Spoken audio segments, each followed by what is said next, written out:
Good morning, everybody. Right now, we're continuing our breaking news coverage of the wildfire up in San Jacinto County near the Montgomery County line. Right now, you're looking at video from Air 11 shot after 8 o'clock this morning. We first told you about these wildfires yesterday afternoon. Right now, roughly 2,000 acres are burning, leading to school closures at Cleveland ISD. Montgomery County officials have issued new evacuations for those living nearby. The Montgomery County judge is saying the fire is 20% contained. Our team coverage continues here on KHOU 11+. I'm Ron Trevino with Cheetah Craft, who's tracking the weather's impact on all this. And Agochi Uloka's been near the fire all morning. Agochi, we heard from you just about half an hour ago. What can you tell us now? Hey, Ron. Well, we just got word that it could take them about 3 days to get this fire completely contained. We're talking about 100%. So it could be 3 days or less or 3 days or more. And explain more about why that is the Emergency Management Director from Montgomery County. That's Jason Millsaps here. Jason, thanks for taking the time out. You're very busy working all of this command center and everything. But Jason, in terms of weather, you said that's going to play a big part in getting this contained in 3 days. Why is that? What are we looking at here? So today the problem is the wind and the low humidity. And right now, if you look behind us, so it's blue skies. It looks great. Looks like a normal day. But there's a raging fire over there that's going to get roughed up when this wind picks up more this afternoon and the humidity starts to drop. We're going to see very similar fire conditions that we saw yesterday, rapidly spreading, raging fire. And so that's why we're being very cautious and not opening the evacuation zones up, because we want to maintain the protections that we gained yesterday and not lose those and stay on top of it.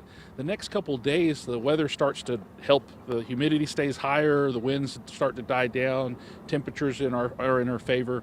That'll allow these fire crews on the ground and the air attack crews to really start to get a handle on whatever progresses today and get the dozer lines around the fire and start getting better containment on it.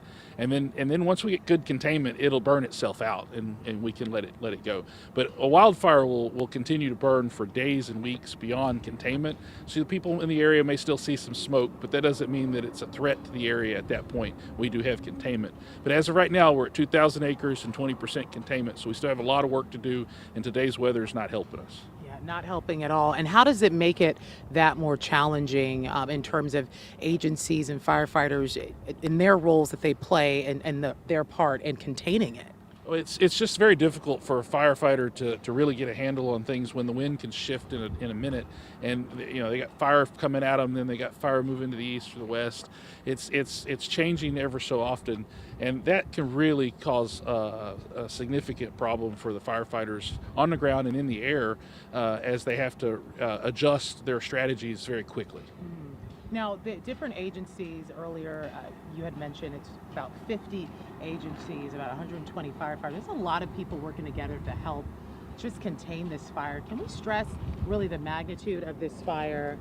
Can we stress the magnitude of this fire and how serious it is to have all of these agencies and firefighters here to have to tackle it on together? It's not just firemen. We also got to remember I've got law enforcement agencies here, as well as we got Forest Service here. We've got a number of state assets here. The Texas Division of Emergency Management's here. We're all working collaboratively together. Without the law enforcement and firefighters' collaborative approach to this, we really would have trouble. The fire guys are there to protect the structures and to keep this from getting any worse than it can possibly get, and really protect assets and property. But the police officers have been working around the clock as well to help us evacuate folks, to get the message out door to door. They were having to chase cattle last night and wrangle cattle, and it allowed us as firemen to get our jobs done and not have to worry about the small things. And the officers were there. Today they're helping us with traffic control, making sure we're safe, and then they're on standby should we have to issue additional evacuation orders. The law enforcement agencies are going to be helping us with that door-to-door operation again if necessary. Yeah, and there's an evacuation mandatory one for Montgomery County, San Jacinto as well, or just okay? Correct. So San Jacinto County's got a larger evacuation area. It's along east of Peach Creek, along the Lee Turner Road, in any subdivision or street that feeds off of Lee Turner Road, they're under mandatory evacuation orders. On the Montgomery County side, it's the northern portion of North Duck Creek Road and the few roads that branch off of that and the northern tip, right along the Peach Creek area just to the south and southwest of Peach Creek. Do we expect more evacuation orders? And if so, where could it stretch out to? It's very possible with the fire behavior today and the weather against us that this rapidly changes directions and moves. And if it does do that, then additional evacuation orders may be very possible. But we believe the current orders that are in place, and if folks have heeded them as they have, we have a very good barrier on that. And if it does expand, then this thing is moving quickly, and we've got big problems that we're trying to fix. Yeah, and I know a big message was people just need to be ready to evacuate if they haven't already. But you also said there's shelters available, so if they want to do that now, they should. Absolutely. We opened 2 shelters yesterday. San Jacinto County judge issued a shelter opening order for his shelter in Cold Springs. The county judge here in Montgomery County, Mark Keogh, also ordered a shelter to be opened in Splendora at the East Montgomery County Community Center. And overnight, we had 0 residents at either shelter. So that's not unusual. Texans don't necessarily like to sit in rooms with their neighbors. They rather go to a hotel, friends or family. But it's there as a resource, and as long as there's mandatory evacuation orders in place, the shelters are going to be open as an alternative place for folks to go to. Yes, there's definitely space available now if they change their mind and want to go.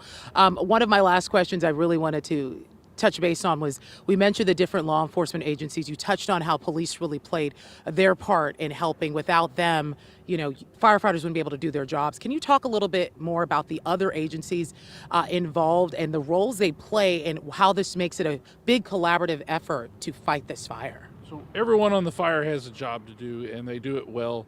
This fire, as of right now, it doesn't have a jurisdictional boundary. We're working in a unified command structure. Both San Jacinto County Office of Emergency Management is here, along with myself from Emergency Management for Montgomery County, and we're working with our partners from the Fire Service and the Forest Service in a unified command structure to address any problems that we're having and address the issues of the fire itself for fire attack. And we're all here in Montgomery County. So the San Jacinto County team is here with us at the command post of Montgomery County, and we're going to continue that way because we have the resources to support them, and we're closer to supporting them with all of our resources now here, staged here. And so we want to make sure our neighbors to the north are not affected any further than they have been by this pretty big fire. All right, looks like we lost our signal from Agochi right there, but we do have a Montgomery County Sheriff's Facebook post from this morning saying that they've got 6 strike teams and 1 task force on location working to get containment on this fire. Dozers remain on location working hand in hand with firefighters to expand the containment lines. So Cheetah, a massive effort out there, and the weather is not cooperating at all. At all. This is day number 2 with strong north winds and extremely dry conditions. It's the cold front that moved through yesterday that's creating these dry conditions, this low relative humidity. So right now, tracking your current winds, notice sustained winds between 10 to 20 miles per hour, but wind gusts have been between about 25 to 30. Winds are driving from the north to the south. Now, even though fires create their own winds, sometimes with wildfires, it's actually best to fight those from above, but the wind at the surface is driving north to south. Now, that's why we're under a red flag warning. It's the dry conditions, so the low relative humidity, and then, of course, the strong gusty north winds. A north wind is a dry wind. When we get that wind out of the south, that's what gives us more humidity. That's added moisture. Not today. Today is extremely dry. So here's a look at the fire location in San Jacinto County. What's happening because of the north to south wind, it's driving that smoke into Montgomery County. Notice Willis, Conroe into Spring, it's driving it from north to south. So I would say at first it would be north to southern Montgomery County that could see some smoke heading that direction. And that's actually what we saw even from our aerial views from Air 11. It was sending that smoke into Montgomery County, so that north to south motion.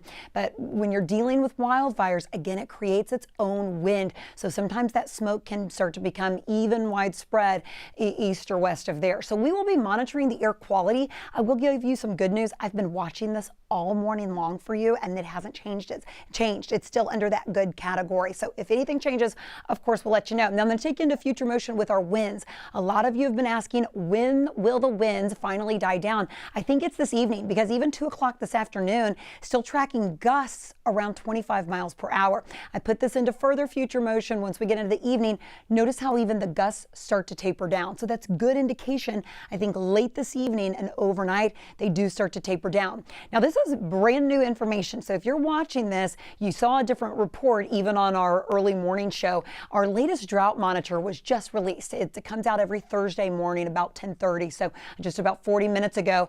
And our drought has expanded and it has started to worsen. And we expected that to happen. You know, we haven't had much rain in the past 2 weeks. I mean, a little bit here and there, but overall, notice our western counties are now under that moderate drought, where it was last week originally under that dry area. And now that started to shift eastward. Parts of even western Waller County, portions of southwestern Fort Bend County, that's actually started to move a little further north in Galveston County. So just keep in mind, you know, when we don't have rain, the drought is going to continue to worsen, and especially when we're dealing with relative humidity lower than 20%. Central and West Texas, yeah, it's getting the brunt of it. Exceptional drought conditions in Central and West Texas. So a big part of the state, you know, seeing very similar conditions. But what's also driving not only the north wind, but the fire danger is the low relative humidity. This is more kind of like the desert Southwest. We're talking relative humidity this afternoon below 20%. Even this evening as temperatures cool, it'll be more around 20 to 30%.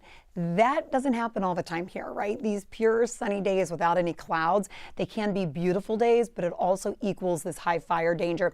Now, looking at the threat today, it's at moderate levels. So it's a little bit better compared to yesterday, but really I think it's going to be tomorrow that when the winds start to finally calm down, we will also see a directional change with our winds by Friday evening back out of the south, and that's going to increase the humidity as we head into Saturday and Sunday. And we are expecting rain by Sunday evening, and that always, of course, helps. But yeah, Ron, I'm going to send it back to you. I'm going to continue to monitor the winds and, of course, the humidity for you very carefully throughout the day today. All right. Thank you so much, Cheetah. The fire making an impact on animals found in the same area. Take a look at this video sent to us last night showing various animals and wildlife being evacuated for their own safety. Man, I tell you, we got to be prepared for anything in the last days. Man, we are out here. We got some people right now bringing their animals out here. We just got a bunch of goats and sheep out here, horses and more horses coming, and cattle coming throughout the night. People's in real bad shape over this fire, so need to help them any way we can. Your heart has to go out to all of them. Now, if you're in the area, here's a look at the shelters that are open for you in the Cleveland area. You can go to the Calvary Baptist Church. In the Splendora area, the East Montgomery County Community Center is available, and in Cold Spring, the San Jacinto County Shelter is open. We're going to have fresh new updates here in less than an hour. Make sure to check back in right here on KHOU 11 Plus and download the app as we continue to track this fire. The very latest on KHOU 11 News at noon and right here on KHOU 11.